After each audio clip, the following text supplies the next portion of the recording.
I wrote Girl Stop Apologizing as the next step for people who read Girl Wash Your Face. Honestly, I had so many people. I mean, you'll hear me say this over and over in my career. You've probably heard me say it before. Everything I create is a response to what the community asks me for.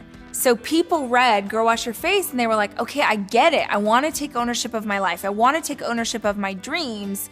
How? What do I do now? What does that look like? And I started to pay attention to the successes that I've had in my life, building a business or writing books or running a marathon or getting healthy, becoming a mom, all of these things. And as I looked at the path for those, they were all really similar.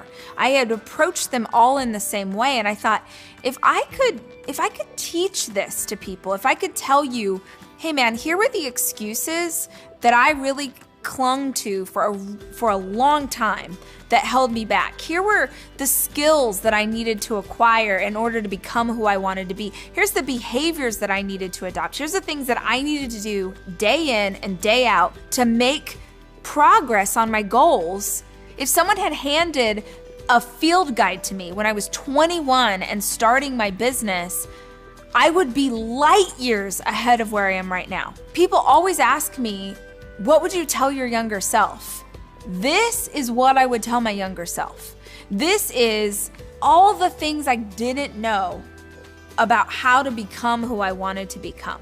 It's about goal setting. It's about the actual steps that you take to get there, but it's also really at its core about living unapologetically as yourself, about not drowning in other people's opinions or other people's perception, and taking ownership of your hopes and dreams and the things that you value, and remembering who you were. So many moms come up to me and they're like, I want to do this, or I've lost myself, I've lost my dreams along the way. And I'm like, you are still that woman. Before you became his partner or her partner, before you became their mom, before you became that person's employee, that girl, she's still there.